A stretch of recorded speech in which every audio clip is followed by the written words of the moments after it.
Yeah, I mean, you definitely notice the difference. I think one of the key things is like helping the communication too between myself and my pastor. Oh, yeah. Is like we have meetings leading up, and then when we hand that off to the producer or the service coordinator, then they're helping keeping our communication lines open. So like if I change something, they're letting Josh, my pastor, know, Josh, vice versa to me. And so that bleeds down to everything. So I think it's probably helped peace of mind, like for me and like my leading man, when we make changes or something, like I know that people are going to be communicating that at some level, and I don't have to be making sure that that's happening, right? Yeah. Right. You're up there going, oh my gosh, did we tell the sound guy that we're going to do Oh my this or gosh, that yeah. How many beforehand? times you get up there and you told the band, hey, we're going to add this extra, massive chorus with fire, and and then you're about to that do happens it, and almost you every look and you're week. like, I didn't tell them back there. Oh, yes. And it's like, well, here we go. And so they're firing the pyro at the wrong time. yeah.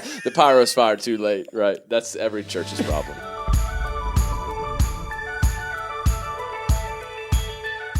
Hey, welcome to another episode of the Worship Catalyst podcast. I'm Austin Ryan, your host, as always. And in 2 episodes here, this one and one more, we're going to be talking about an easy way to solve some really big problems that emerge in your church services. Now, one of those problems is that we don't even recognize the problems because we've just gotten used to living with them for so long. And I don't know if you know this, but not everything always runs smoothly in every single church service. I know. Shocker alert, right? Super surprising. And there's a lot of stress on worship leaders and pastors and other leaders to make sure that all the million things that have to happen before and during a service are done exactly right. So we always suggest that every single church, no matter how big or small or old or new, has a producer or service coordinator who's responsible for everything that takes place on a Sunday morning. So in this podcast, we're going to discuss what this person does and why they're so beneficial to the team. And then in our next episode, we're going to tackle the specifics on how we train and utilize the service coordinator in our services. So, without any further ado, I will introduce our amazing guest, the dream team, I like to call you, Stephen Handley. So kind. I know. I'm probably the person you know best on this couch, right? Of the two of you? Yeah. Mm-hmm. Okay. I just wanted to make sure that was out in the open. No, it's Yeah. true. It's true. Just want to establish that. Yeah, so glad to be here. Yeah. Thanks for Now, establishing Cami that. Ryan. Yeah, and the other guest is Cami Ryan. Hello. You know, the thing I would like to say before we really actually talk about producers is that there's something unique about a mustache, Yes. okay? And what is that? Well, it's that whenever you see one, you notice it. You know what I mean? I feel like that there's something psychological going on in me that I have a mustache now. Mm-hmm. That I want people to notice me. Yes. Man. Did your parents, you want to lay down on the couch? My what? Sorry. We'll spin a That's exactly why you have a mustache right That's now. it. We found it. It didn't take long, really. Oh my goodness. That'll be $5. Okay, producer. So Cami is what I would call I would call you an expert in the topic of producer because you have done it for a long, long time through a lot of churches, and you've also trained a lot of people to be producers. That's kind of been something that's done over and over again. Stephen has a producer in his church. I do. So I think the application of how that actually works out is important. Yeah, You know? being produced. You're currently being Currently produced, being Yeah, produced. even yes. in this moment. Yes. But I remember even the first time you and I talked about it, and Cami and I were we were going through Worship Leader Essentials or whatever with you and Josh, your pastor, and we started talking about producer, and it was not immediately adopted, like as, something that you're like, oh, I don't have one. And did you immediately have that feeling of, oh my gosh, what am I doing? Why have I not had this? Or was it more like, yeah, that might be helpful? Oh, it was definitely the first one. I think why have we not done something like this? I don't know, something in us, maybe, especially more the smaller church, maybe. But I don't know. Maybe this, as a pastor worship leader, we think that we have to be doing all these things. Yeah. That's what we're supposed to do. And Right. I didn't even know it was a possibility in my Yeah. mind to even think through somebody to handle and lead in those roles that we're going to talk about in a minute. Yeah, what are you even going to get paid to do if you're not? Right. I might get fired this is job security. If here. things function perfectly, what am I even Yeah. here right. for? Yeah. No, but it was definitely I didn't even know that we could do something like this. So Yeah. it's been great. Cool, man. Well, a lot of people, so Cami, you know, I've taught this a bunch of times. You've taught this a bunch of times. And a lot of people struggle with the word producer. So so why do you think that is? I don't know. I guess it's just the whole Hollywood theme and producer, executive director, all those kind of things. And so they shy away from the whole concept. Yeah. But, if you have a problem with that word, just change it. Someone that coordinates your service, a service coordinator / producer. That's right. That's right. Maybe at the end of our services, we should have scrolling with all the people that were involved in a thing. I like that. Just Little credits. Credits at the end with a song. That's great. And it'll be produced by, that would be and then have. super effective. Man. I think that would put the focus on the right thing. Yeah, we really haven't in church services implemented, credit sequence. I think we should probably add that. CCLI is kind of on that with their credits for the songs. We need to start doing that after the sermons, and then just when we end that service, just a scrolling announcements. And then sometimes you have little video clips that happen in the middle of the scroll, so that people have to stay to the end of the scroll. Yeah, a little Easter egg in there. Yeah, about the next series coming up. Man. Something. That's happening somewhere. I want you to know. I don't know where it is. Another podcast. Right in. Yes, happening next time. If you do that. All right, so let's unpack this a little bit. So we'll talk about a couple of things in this episode, but right now let's just dive into why someone would even, what is the purpose? Why would somebody say, yes, we need a service coordinator, we need a producer in our service? So there's 4 of those. What are those? Yeah, so the first one, and kind of primary when you think of this role, is someone that helps free up people to do their primary role.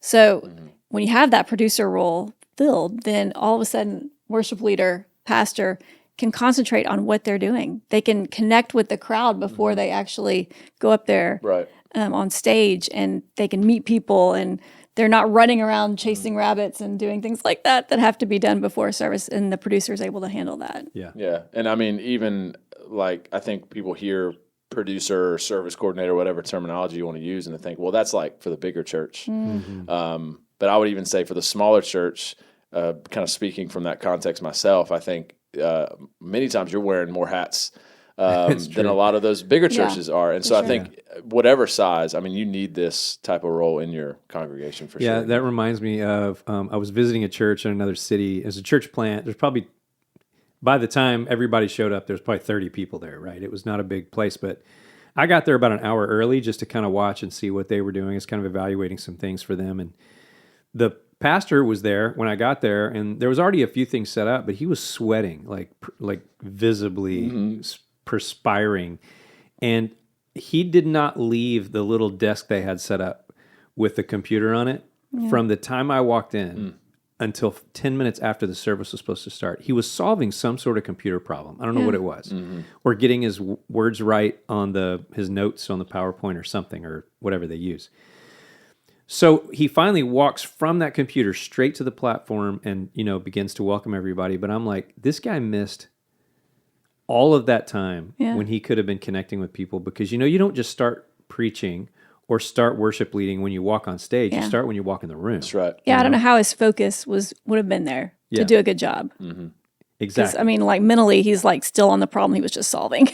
100%. So this whole idea of what you're saying, a producer or service coordinator being like, no, I'm going to keep the pastor preaching and connecting with people, keep the worship leader leading worship and connecting with people. That's an amazing gift. Yeah. Can't imagine life without it. All right, what's next? So along those same lines, what we just talked about, the producer is someone that can solve problems. So just like you were saying, all those little things that happen, all of a sudden now, pastor and worship leader are not the primary people having to solve everything. Right. You've got someone that's eyes and ears on the ground, talking to the tech team, all of that, making sure just all the little details happen and things get solved so that you're not dealing with that.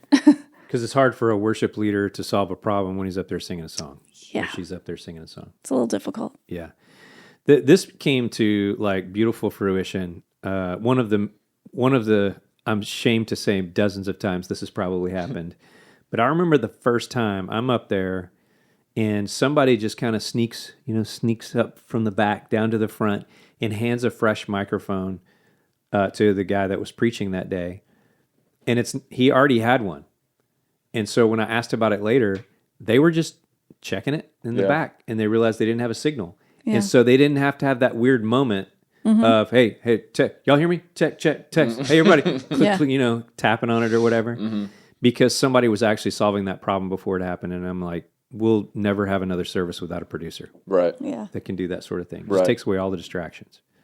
All right, what's the third one, Cami? The third one is just to create clear lines of communication between everybody involved in the service. So you've got the tech team, you have the band, you've got singers, instrumentalists, you have people that are there to like, maybe they're praying in the service, someone's coming up to give announcements. You want a go-to person that everybody can go and say, you know, what's next? How's this happening? So that the pastor and worship leader aren't answering all those questions. Right. Once again, freeing them up to do their jobs. Yeah. So a very clear line of communication of this is the person in charge. How has that changed since when you were the line of communication to where now you're not? Yeah, I mean, you definitely notice the difference. I think one of the key things is like helping the communication too between myself and my pastor. Oh, yeah. Is like we have meetings leading up, and then when we hand that off to the producer or the service coordinator, then they're helping keeping our communication lines open. So like if I change something, they're letting Josh, my pastor, know, Josh vice versa to me. And so that bleeds down to everything. So I think it's probably helped peace of mind, like for me and like my leading man, when we make changes or something, like I know that people are going to be communicating that at some level, and I don't have to be making sure that that's happening. Right. Yeah. Right. You're up That's there good. going, oh my gosh, did we tell the sound guy that we're going to do Oh my this or gosh. that Yeah. How many beforehand? times you get up there and you told the band, hey, we're going to add this extra, massive chorus with fire.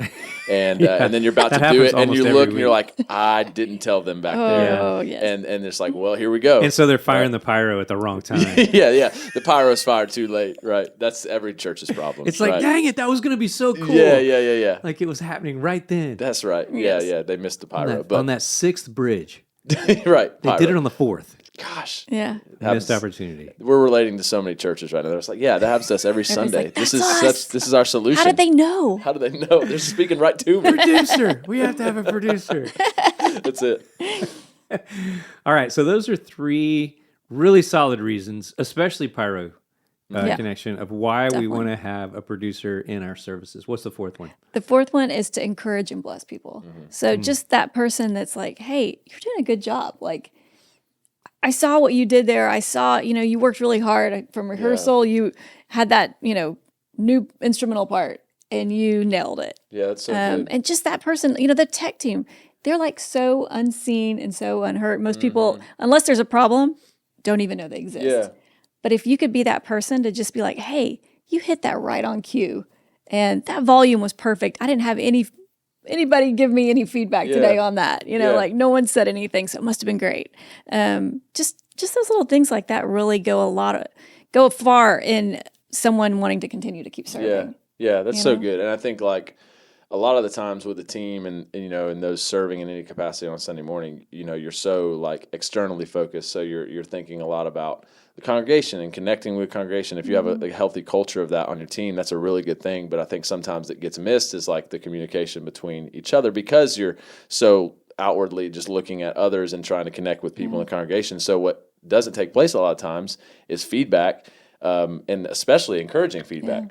And so just talk about creating a healthy culture. If there's somebody especially like that's looking at all the things and seeing all the things that might be missed by the worship leader pastor because they're maybe on a little bit higher level thinking big picture, they are able to continue to encourage that bass player that nailed that that bass line or that person that lighting cue just was really timely or man, they saved a lyric or something, that they can see those things like, man, great job. Like that just keeps just a really healthy culture on your team of encouragement and feedback. So good, man.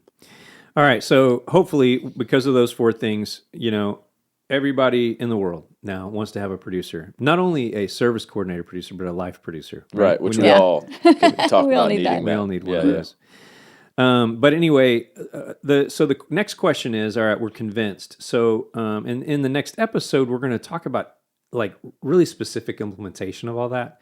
But I do want to just unpack I think there's 7 of these, 7 core functions of a producer in a church service. So what's the first one? Yeah. So the first one is to make sure everyone and everything involved in the service runs smoothly. Okay. That's kind of the definition of the service coordinator. They're making sure that all of the systems are happening.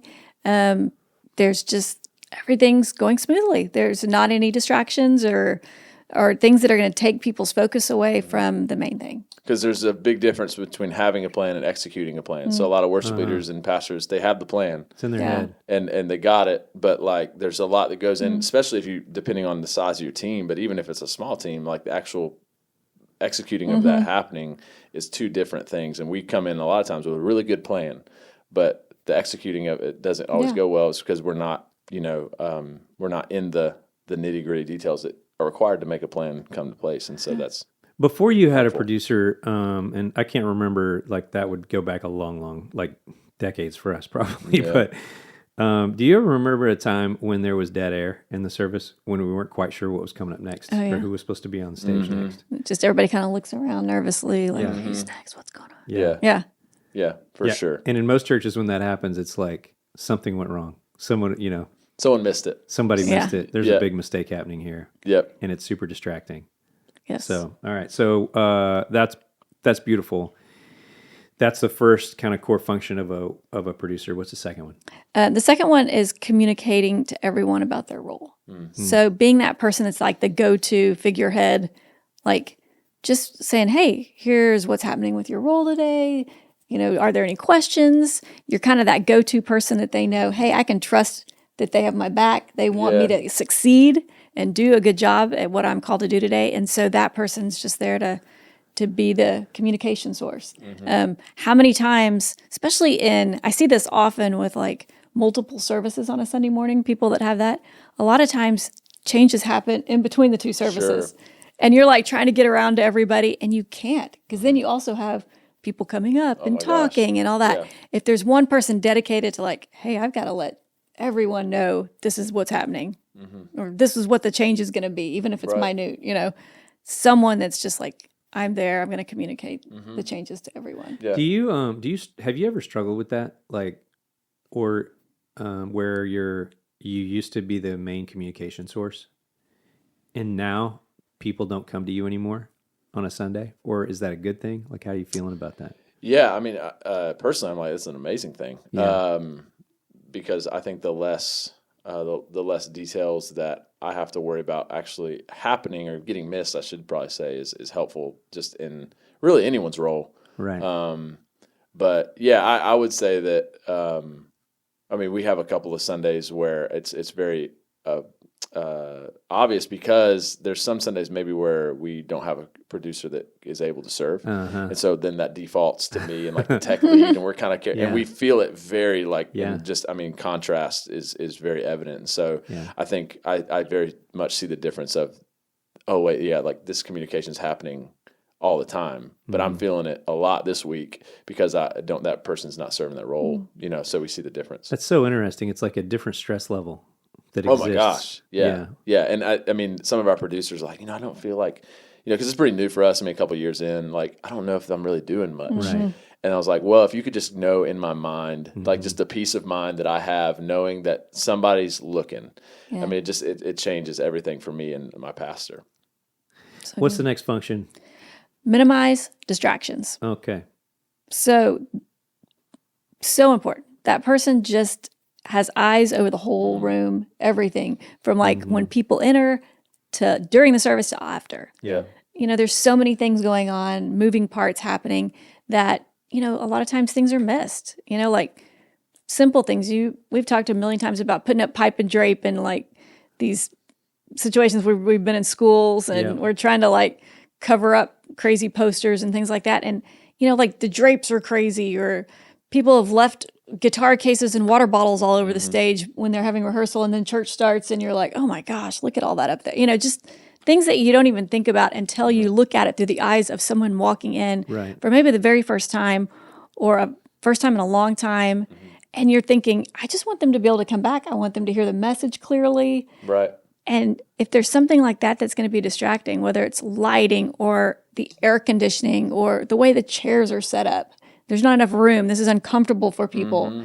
Like just thinking through all those distractions. Yeah. And there's a million. So yeah, for sure. And I think like I don't have to tell anybody listening to this or watching this, like how much a distraction, even as small, can immediately derail your thought to something that, man, was really gospel focused. Like, I'm thinking about the Lord, and then, man, now I'm just thinking about that light that's like giving me a headache.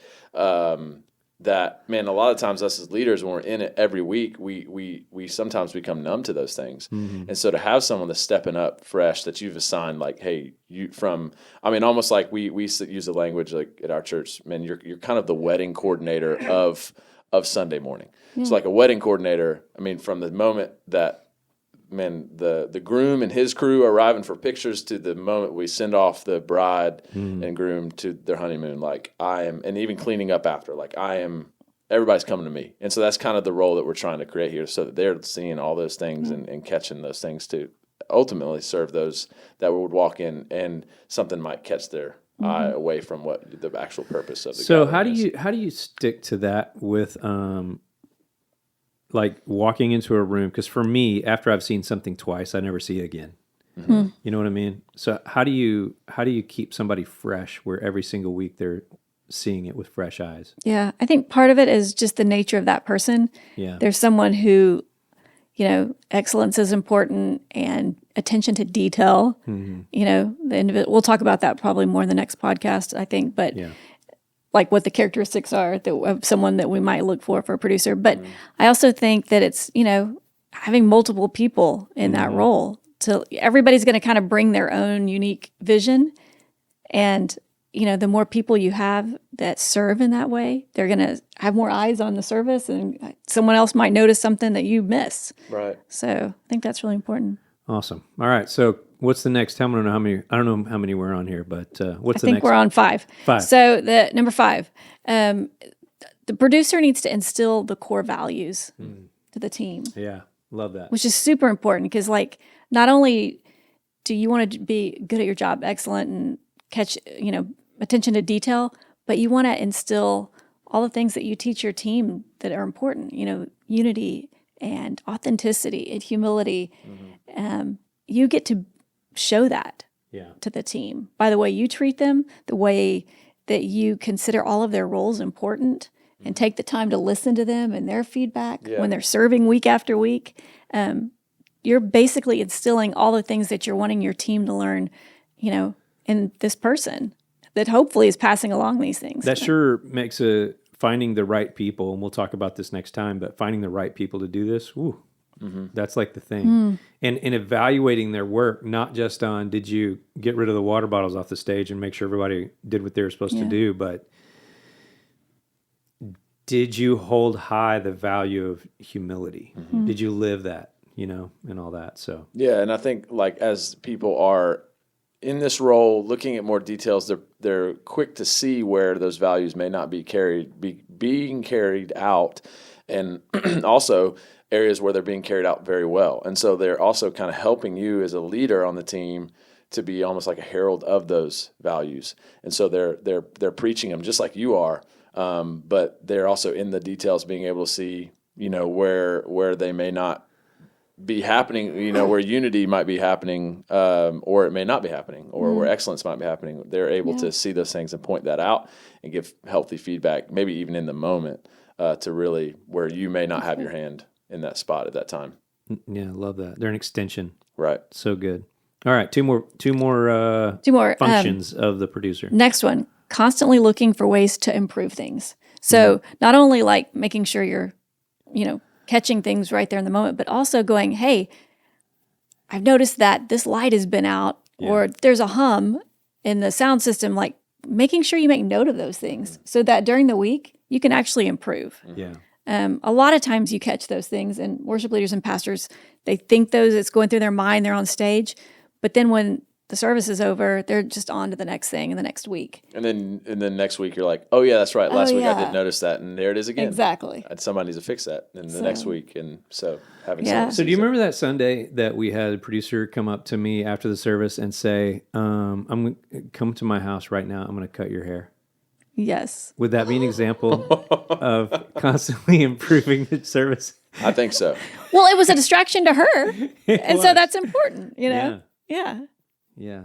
I think we need to bring back the long hair is the value that I'm hearing. Maybe short hair is a distraction. Maybe So- maybe she was wrong. Apparently, the mustache is a distraction too. It is to me. Yeah, because it's the first thing, or maybe not. Maybe it's an encouragement. I don't know what you think about when you see mustache. We won't go Humility. into that. You need to have encouraging. humility if you have a mustache. It's true. I don't know why, but okay, that's awesome. Number 7. And the last one is being able to move vision to reality. Mm-hmm. So when a worship leader hands over the service, and we'll talk more about this later, hands over the service basically to the producer, they entrust them with that. Yeah. They usually have ideas and thoughts, and this is going to feel this way, or I need the lighting to, this is the mood we're trying to create, or things like that. The producer then needs to make that actually happen. And so, yeah, it's great to have that vision, but here are the actual logistical steps to solve that. So good. And I mean, a lot of myself included, this pastors and worship leaders aren't always the best at. They might be the visionary type person. A lot of them are, but they may not be the best at carrying out the vision. And so having somebody that's like, man, that we have tasked you, help me to get from A to B to C on this Sunday morning, in this fall, in this semester, or whatever time of year, helping carry out the vision. Yeah, that's huge. That's cool. Awesome. All right. So that was 4 reasons that we should have a producer, 4 of the things, and then 7 core functions of a producer. So thanks guys for being here. In our next episode, we're going to really help people connect with this. So hopefully you can now see why this role of producer is so important in your services, and you have some ideas of who that person might be able to be and the specific roles that he or she could play at enhancing what you do when you gather together at church. So join us next time. You're going to want to do this, and we will get more practical, and we're going to talk through implementing and training producers so that they can maximize the way that your service is run and the impact that you can have on people's lives as they connect with Christ. So we'll see you next time.